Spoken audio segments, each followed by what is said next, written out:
In the middle of the wide golden valley, where the wind hummed between the wheat fields and the clouds drifted lazily in the blue sky, there lay a little farm called Willow Meadow. There were no humans there, only animals who had learned to live together in harmony.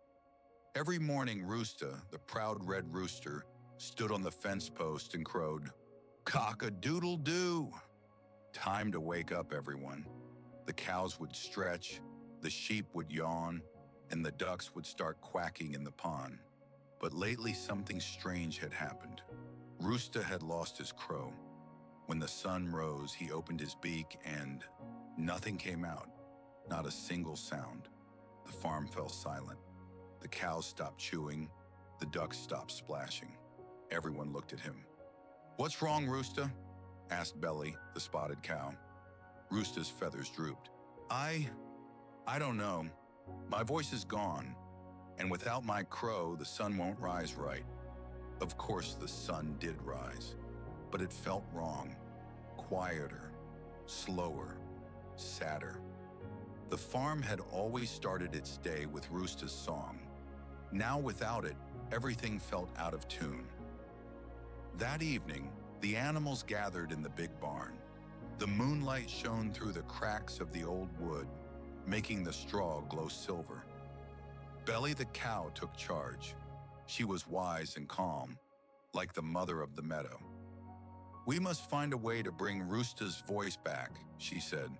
"Maybe he swallowed a feather," quacked Dabble the duck. "Or maybe the wind stole his song," bayed Tilly the sheep. "The wind doesn't steal, it only carries," said Orin, the old owl, from his perch above. His golden eyes shimmered. "If his song is lost, perhaps it's somewhere far away, waiting to be found." Everyone turned to Roosta. "But where could my voice go?" he whispered. Orin blinked slowly. "Legend says that deep in the forest, beyond the cornfields, lies the echo tree. It can return what has been lost, if you are brave enough to ask." The animals gasped. The forest was dark and wild. None of them had ever gone that far. But Roosta lifted his head. His feathers glowed faintly in the moonlight. "If that's where my voice is, I'll find it. But I'll need help." Belly nodded. "Then we'll go together." No one travels alone in Willow Meadow. At dawn, 4 friends set out. Roosta the rooster, Belly the cow, Dabble the duck, and Tilly the sheep. The air was cool and filled with the scent of wet grass. They followed the narrow dirt path that led away from the farm, through the tall cornfields that whispered as they walked. "Do you think the forest will be scary?" asked Dabble, waddling between them.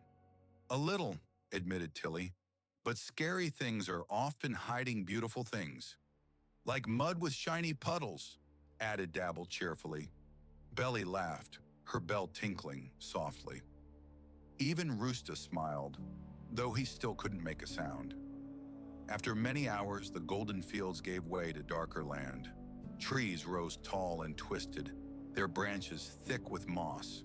They had reached the edge of the forest. The forest was unlike anything they'd seen. The air was cool and beams of sunlight fell through the leaves like ladders of gold. But every sound, every crack of a twig or flap of a wing, made their hearts race. Suddenly, a rustling noise came from the bushes. Tilly bleated softly. "Who's there?" A shadow leapt out and landed with a poof in front of them. It was a fox, slim, clever, with fur the color of autumn leaves. He smiled with sharp teeth. "Well, well. What do we have here? A rooster without a song, a duck that waddles, a cow with a bell, and a woolly snack." Tilly squeaked and hid behind Belly, but the fox tilted his head curiously. "You're going to the echo tree, aren't you?"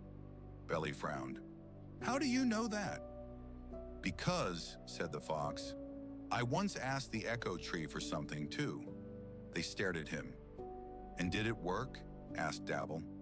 The fox's eyes softened. "It did, but the tree only gives back what's lost if your heart is true."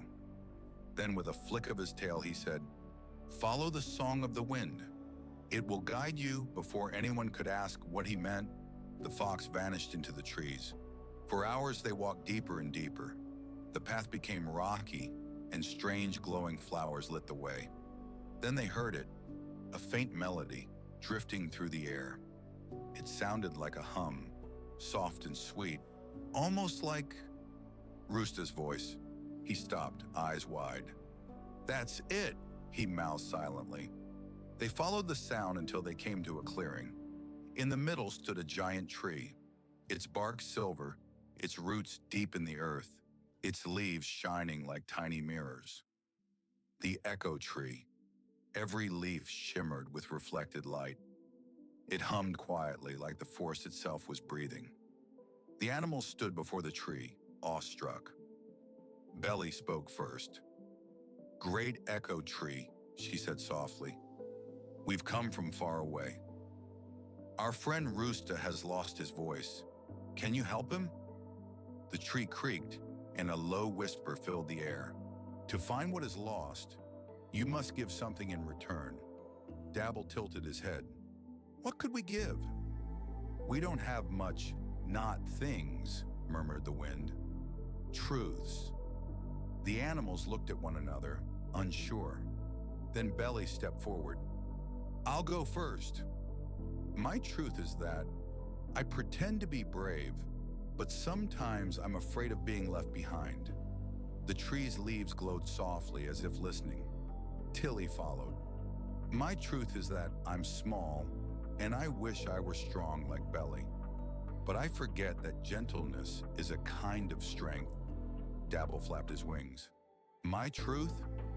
I always make jokes when I'm scared, but sometimes I just want someone to tell me it's okay."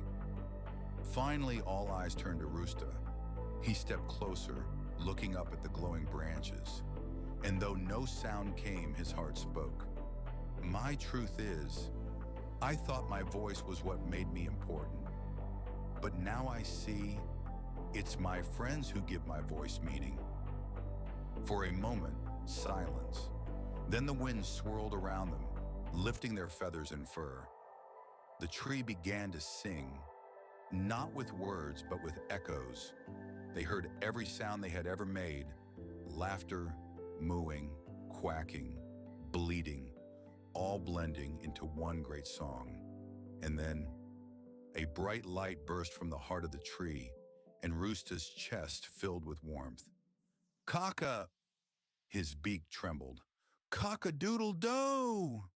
His voice was back, stronger and clearer than ever. The friends danced and cheered around the echo tree. Even the wind seemed to laugh with them. As they turned to leave, the tree whispered one last time, "Remember, every voice matters when it sings with others." They traveled back through the forest, no longer afraid. The trees seemed to part for them, the path shining with silver light. When they finally reached the edge of the fields, dawn was breaking. As they stepped onto the meadow, the farm animals who had stayed behind were waiting. The goats, the rabbits, the cats, the doves. Everyone gathered as Roosta climbed to his favorite fence post. He looked at his friends, at Belly, Dabble, and Tilly, and smiled. Then he crowed, "Cock-a-doodle-doo!" The sound echoed through the valley, across the hills, over the pond, through the golden fields. But this time, something magical happened. Every animal added their voice.